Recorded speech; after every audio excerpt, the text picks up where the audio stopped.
I want to talk a little bit about the only thing that really every rock and heavy metal fan has been talking about over the past 48 hours or so.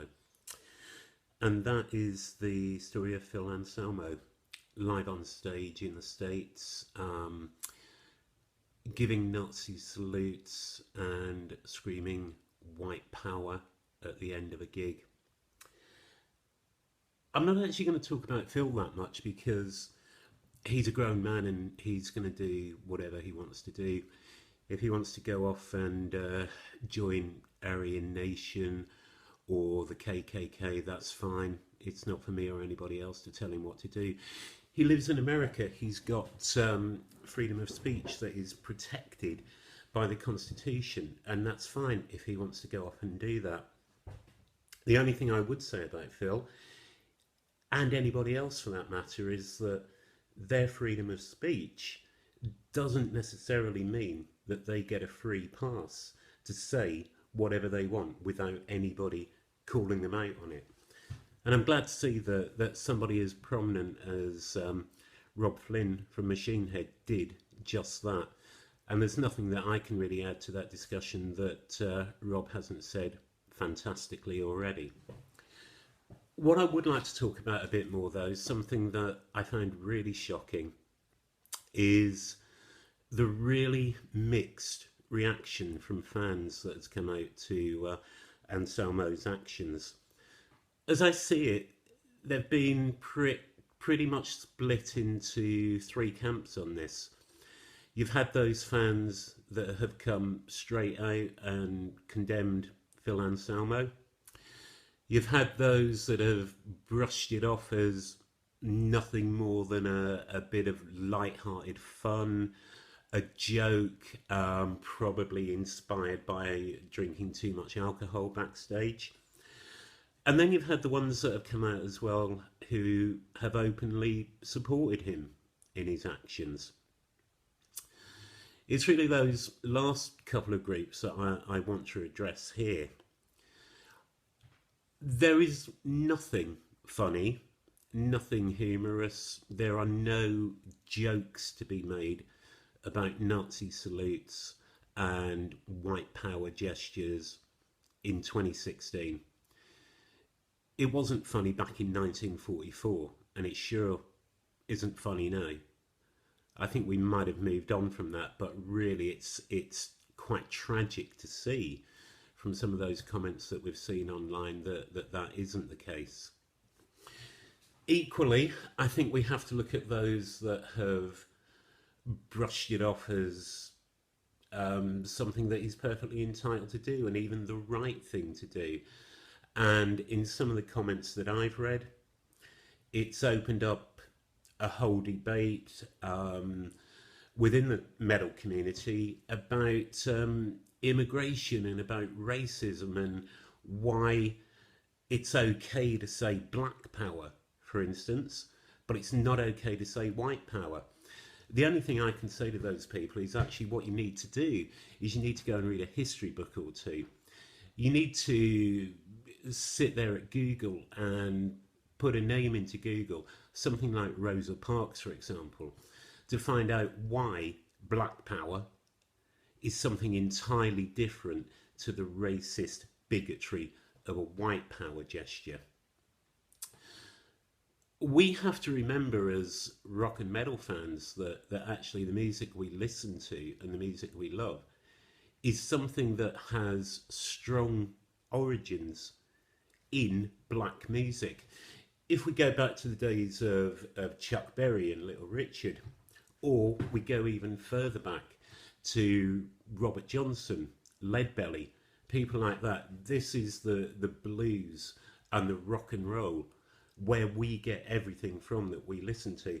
When Phil Anselmo goes up on stage with Darren and he plays that sludgy blues Texan groove, he is playing black music.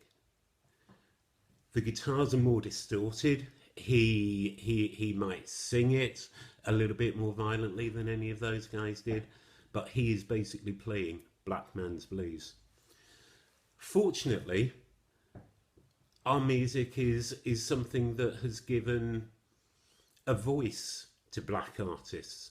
We've had people like Hendrix, we've had people like Phil Lynott. Without those people, we wouldn't be listening to what we are now. Even now, when we look around our scene, we've got people, Derek in Sepultura, Skin from Skunk and Nancy, Benji from Skindred. These are bands that are actually going around and playing on the same festival bills as Phil Anselmo. How do you think they're going to feel walking around backstage wondering whether they're going to bump into a white supremacist? So something I would say to you is that when you're at Download or you're at Bloodstock and you just brushed it off because you thought it was funny, because you thought it was a joke, the bands you are watching are playing black music. And if you do have somebody like Sepultura on stage and you're getting off on watching a black man sing, think about what that says when you think it's perfectly okay for a rock singer to give Nazi salutes and to make white power gestures. One of the things that I've noticed over the last 5 years when I've been going out to shows is that there seems to be a real change in vibe, a real change in atmosphere when you go to gigs now. I went to my first rock show in 1982, so I've been doing this a long, long time.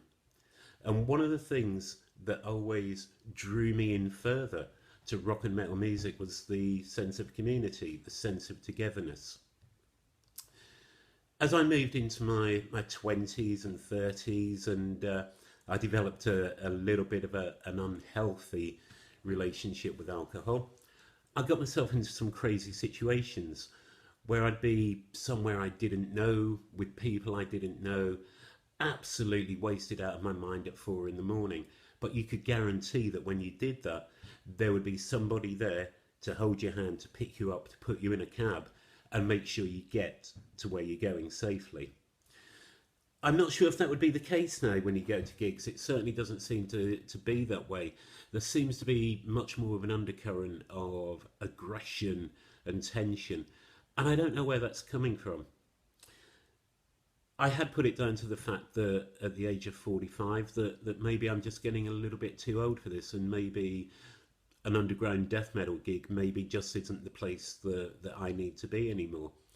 But looking at some of the comments that I've seen on social media over the last 48 hours, it makes me think that maybe it isn't that. Maybe it is the scene and the people in the scene that have changed and not me. I think what I would say on, hopefully, on behalf of the majority of people that are still buying albums and still buying gigs, is that the sort of racism that we saw from Phil at the weekend and the defending of that racism that we saw at the weekend, it's got no place where we are. It's got no place in our society, let alone in heavy metal. And if you're one of those people that think it's okay and that's how you want your scene to be, then go ahead, knock yourself out. But I can tell you now that categorically isn't what it's about, and it won't be something that I'll have any part of. And I think you'll find as well that a lot of other people won't have any part of it as well. So knock yourself out, do what you want. Just remember, we're all in this together. We're all one nation. We're not black and white and Asian and all of those other pointless stereotypes that get trotted out all the time. Look at the person next to you. He's in it with you. He's doing the same thing. Enjoy it together. Look after each other. Cheers.